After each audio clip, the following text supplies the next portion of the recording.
정치권 이슈 더 깊이 들여다보겠습니다. 미국 연방대법원의 상호관세 위법 판결 후폭풍 속에 우리의 대미투자 협상에 어떤 영향을 미칠지 관심이 주목되고 있는데요. 성치훈 더불어민주당 부대변인, 손수조 국민의힘 미디어 대변인과 함께 짚어보겠습니다. 어서 오십시오. 네, 연방대법원이 상호관세가 위법하다는 판결을 내린 이후에 트럼프 대통령이 하루 만에 더 거친 행보를 보이고 있습니다. 판결 직후에 무역법 122조를 꺼내 들면서 직접 발표한 글로벌 관세 10%를 하룻밤 사이에 법적 최대치인 15%로 또 올렸어요. 좀 많은 분들이 또 자고 일어나서 많이 놀라셨을 것 같은데 계속해서 본인이 펴던 고강도 관세 정책 이어나가겠다는 것 같습니다. 그러니까 의지를 보이고 있습니다만 그렇게 오래 지속하기는 전 쉽지 않을 거라고 보고 있습니다. 왜냐하면 이번에 그 10% 했다가 다시 15% 올린 거는 150일, 그러니까 한 5달 정도밖에 못하게 되어 있고요. 이번 연방대법원의 판결, 그러니까 국제비상경제권한법에 대한 해석, 이것은 사실상 뒤집을 수가 없습니다.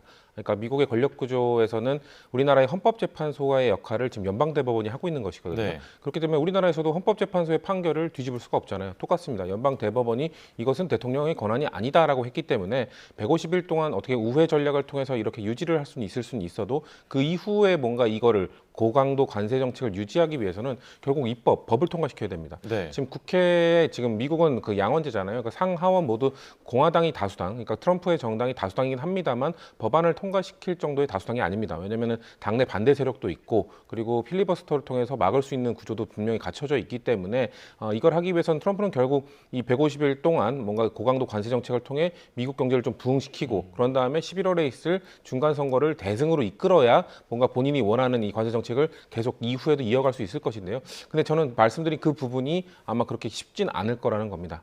근데 이거에 대해서 우리나라가 어떻게 대처할지는 이제 앞으로 차차 논의를 해가야 되는 부분이겠죠. 네. 말씀 주신 대로 지금 무역법 122조 같은 경우는 의회 승인이 없으면 딱 150일 동안만 유지를 할 수가 있고 또 임시 처방에 불과하다는 지적이 나오고 있습니다. 외신에서도 보니까 트럼프의 무적 이미지에 좀 타격이 갔다라는 분석이 나오고 있던데 트럼프 대통령 입장에서는 어쨌든 분명한 악재를 맞았잖아요. 좀 미국 내 변화의 바람이 불까요? 레임덕이라든지요. 예, 글쎄요. 그러니까 지금 미국 연방 대법원이 보수 우위를 점하고 있는 상태임에도 불구하고 이제 트럼프에게 조금 타격을 가한 것이기 때문에 이제 그런 해석이 나오는데요.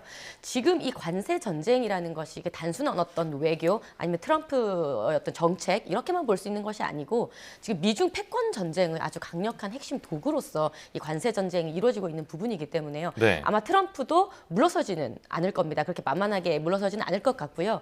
지금 우리가 자고 일어나는데 지금 10%에서 또 15%로 올랐잖아요. 그러니까 이건 뭐냐면 트럼프 행정부는 어떤 플랜 B를 이미 세워둔 것 같습니다. 그래서 여러 가지 어떤 대법원에서 연방법원에서 이런 결정이 났을 때 또 어떤 것을 들고 와서 강하게 또 할 수 있는지에 대해서 이미 플랜 B를 세워놓은 것 같아요. 결국은 이러한 트럼프 행정부의 강력한 관세 전쟁에 있어서 우리 대한민국, 우리 이재명 정권은 이제 어떻게 나아가야 될 것인가 이것이 결국은 이제 중요할 텐데요. 네. 이제껏 보여준 어떤 이재명 정권의 관세 협상이라는 부분이 굉장히 좀 밀실 어떤 그 협상이라든지 우리 김정관 산업통상부 장관이 미국에 갔지만 러트닉 장관과 어떤 그것을 이끌어내지 못한 채 빈손 귀국하는 듯 여러 가지 조금 이제 많이 불안정한 그런 상황이죠. 이러한 불안정한 이런 국내의 관세 협상을 어떻게 잘 이끌고 갈 것인지가 굉장한 관건인 것 같아요. 결국 우리는 대한민국은 수출로 먹고 사는 나라인데 이게 관세의 어떤 부분이 굉장히 불안정해지고 시장이 불안정해지면요. 네. 결국은 대기업 그리고 중소기업 뭐 이제 그런 이제 쭉쭉 우리 기업의 전반의 경제 전반이 흔들릴 거기 때문에 이 부분은 이런 측면에서도 조금 지켜볼 필요가 있는 것 같습니다. 예, 알겠습니다. 트럼프 대통령의 말 한마디에 하루 만에 관세율이 널뛰면서 우리의 통상 환경을 둘러싼 좀 불확실성이 커진 것 같습니다. 청와대가 어제 오후에 그 관계부처 장관회의를 소집해서 대응을 논의를 했고 일단 대미투자특별법 입법 절차는 차질 없이 예정대로 진행을 하겠다고 했습니다. 이 대응은 어떻게 평가하세요? 지금 빠르게 처리를 시켜야죠. 왜냐하면 지금 불확실성이 커졌기 때문에 우리나라 입장에서는 유연성을 더 키워야 됩니다. 그렇기 때문에 국민의힘이 주장했던 비준보다는 당연히 민주당에서 주장하고 이재명 정부가 추진하고 있는 대미투자특별법 통과시키는 것이 훨씬 더 수월할 겁니다. 겁니다. 이게 이 차이는 그러니까 비준을 하게 되면 나중에 관련 내용을 수정하기가 어렵습니다. 네. 특별법을 통과시키자는 주장을 민주당에서 지속적으로 했던 이유는 지금 트럼프의 불확실성이 계속해서 커지고 있는 상황 속에서 우리도 그럼 유연하게 대처하기 위해서는 대미투자 특별법을 통해서 통과시킨 다음에 나중에 혹시 트럼프 정부, 미국 그 글로벌 경제에 뭔가 변화가 생기면 우리도 그에 맞춰서 변화시키면 되지 않겠느냐. 그 유연성을 키우자는 것이었거든요. 그렇기 때문에 이거에 대한 어떻게 보면 명분은 더 커졌다. 그리고 지금 아까 말씀드린 것처럼 트럼프는 지금 150일 동안만 관세를 유지할 수 있을 것 같은데 그 이후에는 어떻게 될지 불확실성이 커졌죠. 자, 그렇다고 해서 그럼 우리가 대미투자 특별법의 속도를 늦춰도 되느냐? 절대 아닙니다. 왜냐하면 트럼프는 만약에 지금 관세와 관련돼서 국내, 그러니까 미국 내 문제로 인해서 다른 나라가 혹시나 본인과 했던 협상에 대해서 지지부진한 모습을 보이거나 미온적인 모습을 보이면 다른 우회적인 방법으로 충분히 보복을 할 수 있습니다. 예를 들면 우리나라에게는 뭐 방위비 분담금이나 안보와 관련된 이슈에서 충분히 보복적인 그 조치를 할 수 있기 때문에 네. 우리는 아니다. 미국의 국내 문제일 뿐이고 우리가 약속했던 부분은 대미투자 하기 위해서 노력을 하고 있다. 특별법 빠르게 통과시켜서 트럼프가 원하는 투자, 트럼프가 원하는 만큼 빠르게 해줄 수는 없겠지만 우리 기업의 상황에 맞춰서 최대한 협조하겠다는 모습을 보여주는 것이 대한민국의 국익에 부합하는 방향일 거라고 보고 있습니다. 예, 국익을 위해서 모두가 머리를 맞대서 현명하게 대응을 해야 될 텐데 이번 연방대법원 판결문에서 좀 빠져있던 부분이 관세 환급 부분이었잖아요. 그러면 이미 냈던 관세는 어떻게 환급을 받는 것인가에 대해서 뭐 해외 여러 나라, 우리나라도 그렇고 소송들이 벌어지고 있고 이 문제에 대해서는 청와대가 경제단체도 협회와 긴밀히 협업하겠다고 했거든요. 환급 절차에 좀 나서겠다는 의미일까요? 어떻게 해석하십니까? 경제단체 입장에서는 환급 받고 싶겠죠. 네. 그래서 아마 협력한다는 말씀은 결국은 이제 환급 절차에 들어가지 않을까 이렇게 유추해 봅니다. 지금 보면 일본 같은 경우도 당장의 어떤 환급 절차 이런 부분에 있어서 지금 미국 국제무역법원에 이제 소송을 제기한 상태입니다. 네. 그래서 대한민국 정부도 발빠르게 이제 이런 부분이 진행이 되어야 될 텐데요. 조금 아쉽습니다. 어쩌면 이 미국 연방대법원의 이 판결이요, 갑자기 뭐 하늘에서 뚝 떨어진 판결은 아니거든요. 어떻게 보면은 이재명 정부도 이에 대해서 대비를 했어야 되죠. 그리고 플랜 B를 세웠어야 합니다. 그래서 발빠르게 대응을 하는 어떤 협상력을 키웠어야 하는데 이에 대해서 조금 미진한 부분이 아쉽고요. 지금 보면은 대한민국이 이런 관세 협상에 대해서 앞서도 말씀드렸지만 굉장히 협상력이 조금 떨어지는 상황이죠. 김민석 총리가 앞서서 벤스 부통령을 만났을 때도 사실상 벤스 부통령이 가장 먼저 이야기한 것이 쿠팡 문제였어요. 그리고 손현보 목사에 대한 문제였습니다. 그러니까 이런 미국의 이 다각적인 압박이라는 것이요, 결국 이 관세뿐만이 아니라 안보라든지 여러 가지 미국 기업에 대한 대한민국의 대응이라든지 다 맞물려 있는 것이거든요. 그러니까 이러한 것들에 있어서 대응하는 대한민국의 어떤 그런 외교력, 협상력이 조금 이제 부족하다, 아쉽다는 판단을 좀 말씀드리고 싶습니다. 예, 알겠습니다. 이런 가운데 당장 내일 모레입니다. 24일에 대미 투자 특위가 진행이 될 거라고 합니다. 이 자리에서는 어떤 논의가 이루어질까요? 빠르게 통과시키기 위한 논의를 해야 되는데 국민의힘이나 이쪽에서 과연 협조를 해줄지 저는 그게 상당히 불안합니다. 왜냐하면 지금 대미투자특별법 제가 아까 빨리 통과시켜야 되는 필요성에 대해서는 누차 말씀을 드렸습니다만 국민의힘에서는 계속해서 뭐 비준을 해야 된다 그러면서 뭐 불확실성이 이렇게 존재하고 커지고 있는 상황 속에서도 계속 고집을 부리고 있거든요. 사실 이 한국의 기업들과 직결되어 있는, 결국 기업들과 직결된다는 것은 국민들의 삶과 직결되어 있는 이 중요한 법안임에도 불구하고 계속해서 뭔가 정쟁의 사유로 인해서 이거를 발목을 잡고 있거든요.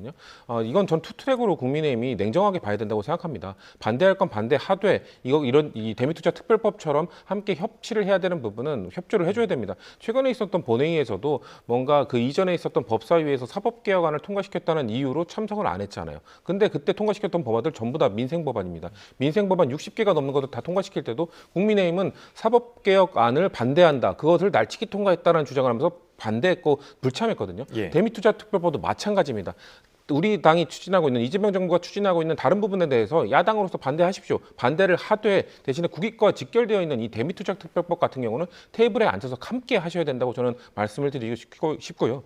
그리고 협상력이 떨어진다라는 지적에서도 반발을 안 할 수가 없는 게 지금 전 세계적으로 지금 트럼프 정부와 그 미국과 관세 협상을 한 나라 중에 우리나라가 상당히 좋은 성적표라는 평가를 받고 있죠. 그리고 아까 말씀하신 손현보 목사, 쿠팡 이런 것들, 그쪽에 보면 어떻게 보면 미국이 협상 카드로 쓰고 있는 겁니다. 결국 경제 관련 관세 협상을 할 때 본인들이 자 미국 기업인 쿠팡 건드리지 않았어? 자꾸 그 지렛대로 쓰려고 하는 겁니다. 소년보 복사, 종교 관련 문제, 너네들 뭐 종교에 관련된 문제 있지 않았어? 이렇게 탄압을 하는 건데 그런 거에 대해서 작용을 하는 건데 그거를 어떻게 오히려 국민의힘이 우리나라의 대한민국의 협상력이 떨어지도록 그쪽 소년보 복사나 이쪽에 힘을 실어주고 있는 건 아닙니까? 소년보, 개신교나 이쪽에도 잘못을 하면은 특검에서 수사를 할 수 있는 부분인데 자꾸 탄압한다, 종교가 탄압받는다 하면서 오히려 미국에 빌미를 주고 있거든요. 그렇기 때문에 대한민국의 국익을 생각한다면은 지금 이 상황만큼은 정말 국익만 바라보고 정쟁을 좀 뒤로 해야 되는 상황이라고 좀 말씀드리고 싶습니다. 예. 조금 전에 뭐 이재명 정부가 좀 밀실 외교를 중단하라는 지적을 해주셨는데 방금 성춘 부대변인께서는 반대를 할 건 하되 좀 이런 문제에 대해서는 초당적으로 협력합시다라고 했습니다. 지적 어떻게 들으셨어요? 당연히 이런 문제에 대해서 국익이 걸린 사안인데요. 협업을 해야 됩니다. 국민의힘이 이 문제에 대해서 협업을 하지 않았다라고 하는 부분은 조금 오해가 있는 것 같아요. 물론 국민의힘은 초반에 이것을 국회 비준으로 해야 된다는 부분을 꾸준히 주장을 했습니다.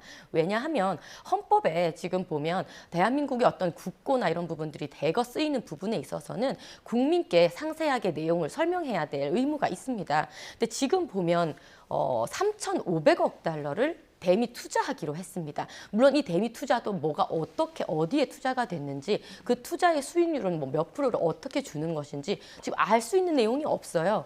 그러니까 이렇게 큰 국고가 쓰여지는 일인데 왜 이것에 대해서 국민에 대해서 설명하지 않느냐라는 부분을 야당으로서 지적을 한 것이죠. 예. 그래서 국회 비준이 필요하다라고 주장을 했었습니다. 근데 하지만 이것이 지지부진하자 그러면 대미 이제 특별법으로 민주당이 하자는 주장에는 알겠다라고 동의를 했습니다. 그런데 여러분 보십시오. 지금 국회 상황이요. 어떤 법안을 통과함에 있어서 국민의힘과 협치하고 있습니까? 본인들이 원하면 얼마든지 뭐 단 하루, 단 이틀 만에도 다 이제 법안을 통과시키고 있는 지금 상황 아니겠습니까? 그래서 이재명 대통령이 대미투자특별법에 대해서도 조금 빠르게 통과를 시켜달라 이렇게 국회 요청을 했을 때 네. 그것은 결국은 민주당이 하는 말입니다. 예. 지금 민주당이 보면 행정통합에 대한 그런 것도 그렇고 또 뭐 사심제라든지 이런 대통령 방탄 입법이나 이런 것들도 그냥 날치기로 다 밀어붙이고 있습니다. 그런데 왜 이 대미특별투자법에 대해서만 왜 이렇게 시간이 걸리는 것인지, 왜 이거에 대해서만 그렇게 국민의힘에 협조를 요청하는 것인지 저는 이해할 수 없고요. 그러니까 할 수 있으면 얼마든지 민주당은 날치기로 할 수 있다는 얘기를 드리는 것입니다. 그리고요, 지금 보시면은 이 대미투자특별법과 관련된 대미투자에 대한 특위나 이런 것들도 구성을 하고 있지 않습니까? 네. 이 관세 협상이 지금 우리가 이렇게 다루고 있듯이 굉장히 시급한 문제인데 민주당은 이 대미투자특별법이나 대미투자특위에 대한 활동보다는 지금 뭐 이재명 대통령의 공소 취소 모임이라든지 이런 부분들에 대해서 더 신경을 쓰고 있는 것 같아요. 그것보다 오히려 정말 우리 국민들의 국익과 관련된 서민들의 물가와 관련된 이 문제에 대해서 더 신경을 쓰고 특위를 구성해야 되는 것 아니겠습니까? 예, 알겠습니다. 이제 주제를 좀 바꿔서요. 국내 정치권 상황 조금 더 자세하게 짚어보겠습니다. 윤석열 전 대통령에 대해 1심 선고가 내려지면서 정치권에선 다양한 반응이 나오고 있습니다. 국민의힘 장동혁 대표가 윤 전 대통령과의 절연을 사실상 거부하면서 비판의 목소리가 나오고 있는데요. 관련 목소리 듣고 이어가겠습니다. 아직 1심 판결입니다. 무죄 추정의 원칙은 누구에게나 예외 없이 적용되어야 합니다. 대통령과의 절연을 앞세워 당을 갈라치게 하는 세력, 단호하게 절연해야 할 대상은 오히려 이들입니다. 사실상 내란을 옹호하고 윤 어게인 구호에 동조했습니다. 이는 스스로를 내란과 한몸임을 자인한 매우 위험한 발언입니다. 국민의힘에 묻습니다. 제2의 윤석열, 장동혁 대표의 입장에 대한 당의 공식 입장은 무엇입니까? 윤석열 체포를 방해한 국민의힘 45명의 방탄 의원은 책임을 지고 사과해야 하지 않겠습니까?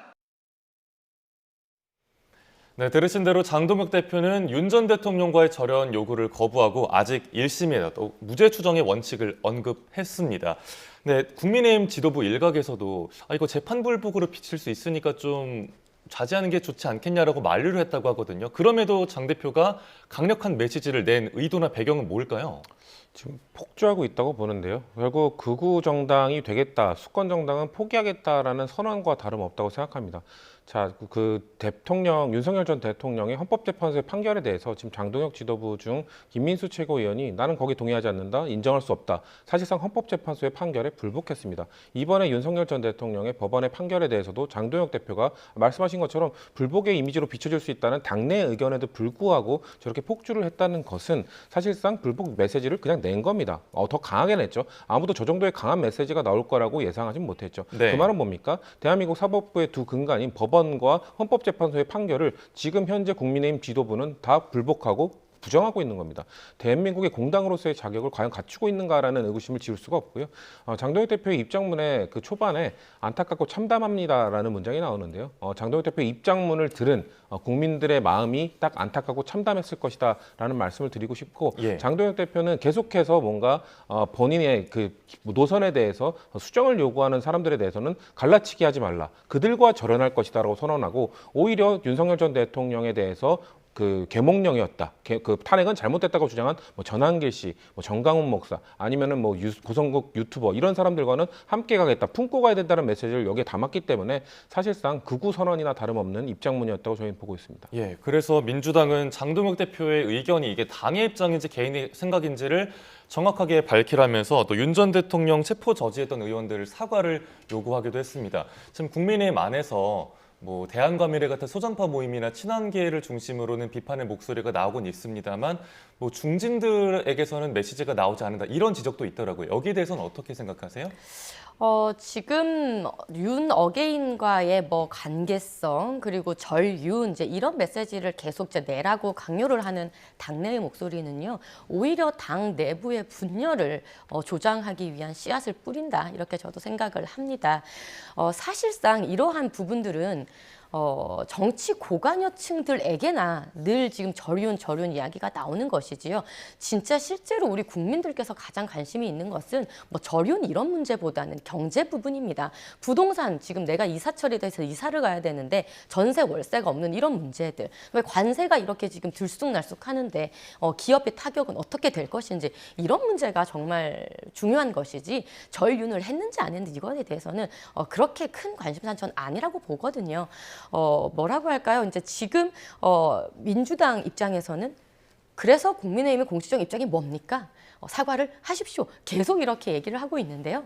장동혁 대표 공식적으로 계엄은 잘못된 수단이었다 발표했습니다. 그리고 송원석 원내대표도 사과하셨고요. 조금 거슬러 가면 이제 비대위원장을 지냈던 김용태 비대위원장도 사과를 했고요. 네. 그러니까 여러 차례 사과며 계엄에 대해서 잘못된 부분에 대한 메시지를 냈음에도 불구하고 아마 선거가 끝날 때까지 절윤, 윤어겐 얘기는 아마 계속 하실 걸로 보여져요. 그러니까 이것은 그냥 선거를 앞둔 프레임 씌우기에 지나지 않는다. 저는 이렇게 생각을 합니다. 예, 하지만 그럼에도 뭐 당장 어제 전현직 당협위원장 25명이 장 대표의 사퇴를 촉구하는 목소리를 냈더라고요. 지방선거가 이제 100일 정도밖에 남지 않았는데 장 대표의 리더십엔 타격이 없겠습니까? 계속해서 지도부를 흔드는 이제 목소리가 있는 것이죠. 좀 안타깝게 생각을 하고요. 지방선거를 앞두고 뭐 지방선거뿐만이 아니고요. 정당이라 함은 선거를 앞두고는 어쨌든 함께 다 뭉쳤어 원보이스로 어떤 대여투쟁을 하면서 선거에 나서야 되는 게 맞는데 계속해서 이렇게 분란을 일으키는 목소리를 내는 것이 굉장히 안타깝습니다. 지금 보면은 어제 뭐 성명을 낸 전현직 당협위원장분들 명명을 보면요. 일부 인사는 윤석열 대통령, 윤석열 정권 안에서 또 핵심 기관, 뭐 기관장으로 가 계시는 분도 계시더라고요. 적어도 이런 얘기를 뭐 절윤이나 이런 얘기를 하실 거면요. 본인의 직은 내려놓고 하셔야 되는 것 아닙니까? 본인은 기관장 이런 곳에 가시고 뭐 당협위원장 이런 거 하고 계시면서 자꾸만 대여투쟁에 힘을 가하고 있는 지도부를 흔든다는 것은 너무나 명분이 없다. 너무 말로만 정치하는 것 아닌가 이런 생각 듭니다. 예, 알겠습니다. 이런 가운데 국민의힘의 새 당명 후보가 뭐가 될지에도 관심이 쏠리고 있습니다. 일단 크게 두 개로 압축이 됐는데요. 미래연대와 미래를 여는 공화당입니다. 오늘 비공개 최고위원회의 열고 논의한다고 하는데 뭐 당명을 바꾸는 것도 관심인데 그 외 반전 카드가 있을지 민주당 입장에서는 어떻게 바라보세요? 없죠. 당명을 바꾸는 것도 의미가 없고요. 당명 바꾸는 거는 이런 겁니다. 그러니까 수술대에 환자가 누웠는데 수술을 하지 않고 환자복만 바꿔 입히고 명찰 바꾼 다음에 수술 다 끝났습니다라고 선언하는 것과 다름없습니다. 지금 국민의힘의 문제가 뭡니까? 국민의힘이라는 당명이 주는 뭐 부정적 뉘앙스, 뭐 부정적 의미 그런 게 있습니까? 국민의힘 좋은 단어 아닙니까? 그런 국민의힘이란 좋은 단어를 안 좋은 이미지, 낮은 지지율로 이끌었던 이유가 뭐겠습니까? 아까 계속해서 뭔가 절윤 뭐 그런 것들은 이미 사과를 했다라고 말씀하시지만 국민들께서 그거를 아직 납득을 안 하시는 겁니다. 원래 과거에 대한 사과는 국민들께서 그만하시라고 할 때까지 그만해요. 당신들 절연한 거 이제 확실하게 알았으니까 그만해도 된다라고 할 때까지 해야 되는 것 아닙니까? 근데 과거에 몇 번 정말 콕 집어서 몇 번이라고 할 수 있을 정도로 정말 몇 번 안 했던 그 사과를 내세우면서 사과할 만큼 했다라고 주장하는 것이 국민들께서 납득 못 하시는 것이거든요. 그러니까 깜짝 놀랄만한 반전 카드의 기회는 이미 지나갔습니다. 윤석열 전 대통령과 확실하게 절연하는 것, 뭐 전환기 씨 같은 사람들이 계몽령이었다, 부정선거가 있다 이런 주장을 할 때마다 국민의힘이 따끔하게 그런 얘기를 하면 안 된다. 국민의힘 안에서 국민의힘이라는 테두리 안에서 함께 활동을 하려면 그런 부정선거 이야기 앞으로 하시면 안 된다라는 얘기를 해야 됨에도 불구하고 네. 못 하고 있지 않습니까? 그렇기 때문에 그런 것들을 안 하고 어떤 뭐 새로운 당명이 됐든 뭐 새로운 조직이 됐든 새로운 기구가 됐든 새로운 무슨 공천 기준이 됐든 그런 거 아무리 내세워도 국민의힘은 국민들로부터 다시 선택받기 어려울 거라는 말씀드립니다. 네, 윤 전 대통령도 이제 입장문을 통해서 사과 메시지를 냈지만 계엄이 국가와 국민을 위한 것이었다라는 기조를 이어갔고요. 또 장 대표의 메시지까지 나오면서 좀 진정한 사과 맞는가 이런 반응들이 여러 군데서 나오는 것 같습니다. 그래서 민주당에서는 뭐 윤장 동체 한 몸이냐 이런 말도 하더라고요. 그러면서 위헌정당 해산까지 다시 언급을 하고 있는데 여기에 대해서는 현실적으로 어떻게 분석하세요?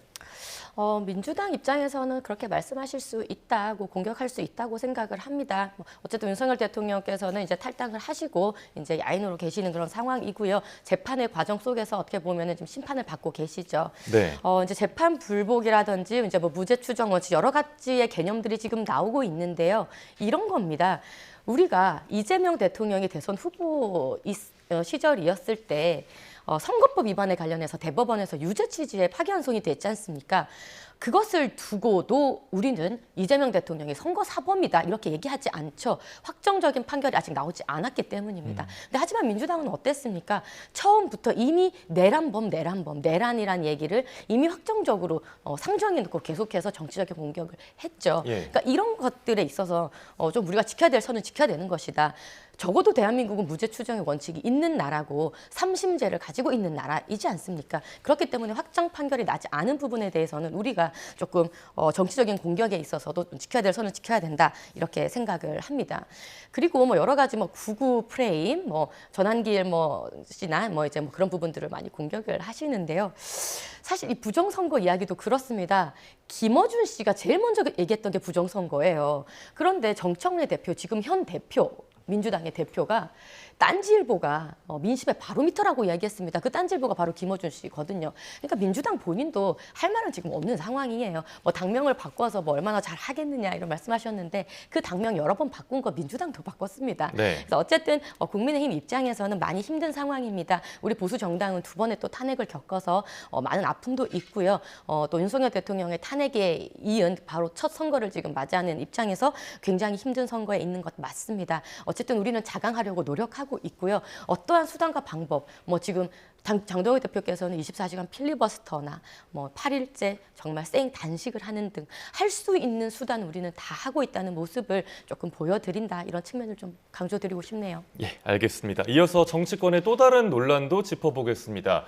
검찰이 송영길 전 민주당 대표 사건에 대해서 상고 포기를 한 걸 두고 여야의 공방이 이어졌습니다. 야당은 사실상 이재명 대통령이 지휘한 거라고 십자포화를 퍼붓고 있고요. 여당은 국면 전환을 위한 공격일 뿐이라고 좀 평가절하를 하는 모습입니다. 이번 송영길 전 민주당 대표 둘러싼 논란 어떻게 진단하십니까? 검찰에서 입장을 냈죠. 그러니까 그 최근에 2월 12일 날 대법원의 기각 판결을 받은 이성만 의원, 그러니까 같은 건입니다. 같은 건인데 위법 증거 때문에 대법원에서 상고 기각해 버렸습니다. 그러니까 아마도 그 검찰 입장에서는 똑같은 사유로 기각이 됐기 때문에 이 상고를 포기한 것으로 해석을 할 수 있고요. 지금 국민의힘에서는 또 내로남불입니다. 왜냐하면은 본인들 패스트트랙 관련돼서 검찰이 이 항소 포기했을 때는 왜 침묵했습니까? 그러면 똑같은 거 아닙니까? 그 당시 패스트트랙을 통해서 나경원 의원 수천만 원의 벌금을 받았죠. 나경원 의원뿐만 아니라 국민의힘 전현직 의원을 포함한 관계자들 수십 명이 벌금형을 받았습니다. 그거에 대해서 검찰이 항소 포기했을 때는 가만히 있지 않았습니까? 항소 포기할 때 그때는 괜찮고 지금은 이재명 대통령의 명령에 따른 것입니까? 내로남불의 행태를 적당히 해야 된다는 말씀드리고 싶습니다. 네.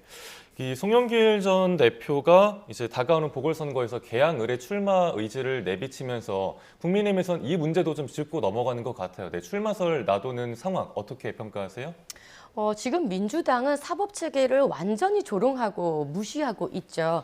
지금 송영길 전 대표가 어떻게 보면은 제대로 된 확정 판결도 받기 전에 그러니까 피의자 신분임에도 불구하고 어디 출마를 하겠다는 이야기부터 나왔습니다.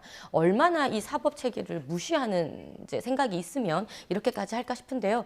비단 송영길 대표뿐만이 아니죠. 지금 보면 민주당의 김용 전 민주연구원 부원장 같은 경우도 2심에서 징역 5년을 받았습니다. 그런 상황임에도 불구하고 지금 전국을 돌면서도 출판기념회를 하면서 선거에 나서겠다고 하고 있고요.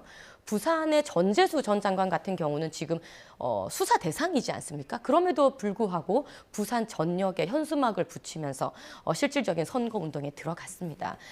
지금 민주당은 전체적으로 이 사법체계가 굉장히 자기들의 발 밑에 있다는 인식이 있는 것 같아요. 여러 가지 지금 항소 포기도 마찬가지입니다. 대장동 항소 포기, 위례개발 항소 포기, 그리고 이제 또 서해 공무원 피격 사건에 대한 항소 포기 등등 예. 모든 것이 너무나 개별의 사안이라 보기보다는 이 권력 앞에 권력과 연관된 이런 일들이 다 항소 포기로 이어지는 이러한 모습들이 조직적으로 이루어지는 것 아닌가라는 국민들께서 아마 생각을 하실 것 같습니다. 네. 그래서 지금 이제 이어지고 있는 여러 가지 이재명 대통령의 방탄을 위한 입법들 있지 않습니까? 뭐 사심제라든지 그다음에 법 왜곡죄 신설이라든지 대법관 증언 문제라든지 이런 모든 것들이요. 사법 시스템 자체를 그냥 입법부 밑에 두겠다. 본인들의 권력 밑에 두겠다라는 인식 아닌가 이렇게 의심할 수밖에 없습니다. 지금 이재명 대통령께서는요. 여러 가지 외압으로 비춰줄 수 있는 행동들을 너무 많이 하십니다. SNS에 본인과 재판과 관련된 이야기들을 하신다든지 아니면은 뭐 송영길 대표에게 전화로 축하한다는 얘기를 한다든지 이런 것들이 비춰지는 것은 아직 끝나지 않은 사법 체계에 대해서 인사권자죠. 어떻게 보면 그 인사권자가 대통령이 어떻게 보면 사법체계에 대해서 가이드라인을 주고 외압을 주는 것처럼 비춰진다는 부분 조금 지적하고 싶습니다. 예, 알겠습니다. 이제 다음 주제 간략하게 짚어보려고 하는데요. 이런 가운데 룰라 브라질 대통령이 이재명 대통령의 초청으로 오늘부터 2박 3일간 국빈 방한을 합니다. 네, 영부인은 먼저 김혜경 여사와 친교 행사를 가지기도 했고요.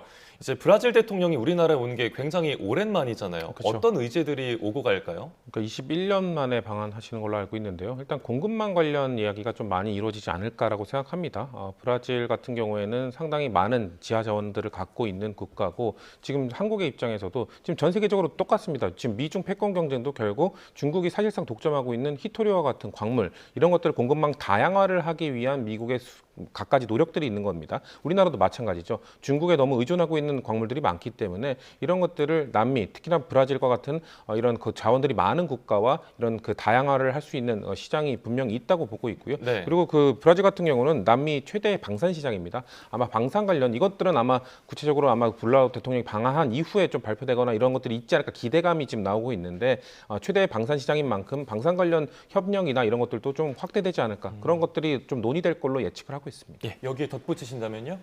이 부분은 굉장히 중요한 부분이라고 저는 생각을 합니다. 지금 김혜경 여사도 굉장히 좀 외교에 있어서 많이 노력을 하는 부분 저는 좋아 보인다 생각을 하고요. 어쨌든 이제 브라질은 앞서 말씀 주셨듯이 히토리와 같은 그런 많은 자원을 가지고 있고 어떻게 보면 글로벌 사우스라고 불리는 어떤 그런 이제 미중 패권이 경쟁이 치열한 이 상황 속에서 대한민국 입장에서 굉장히 잡으면 좋은 또 나라이기도 하죠. 네네. 그래서 2005년에 아마 한국을 방한하셨을 때도 룰라 대통령이었어요. 그리고 이제 이재명 대통령과의 어떤 이제 교집합인 부분도 많고 그렇기 때문에 이런 부분을 잘 살려서 외교에 만전을 기해 주시면 좋을 것 같습니다. 예, 알겠습니다. 두 분 말씀 오늘 여기까지 듣겠습니다. 지금까지 성시훈 더불어민주당 부대변인, 손수조 국민의힘 미디어 대변인과 함께 정치권 이슈 살펴봤습니다. 고맙습니다.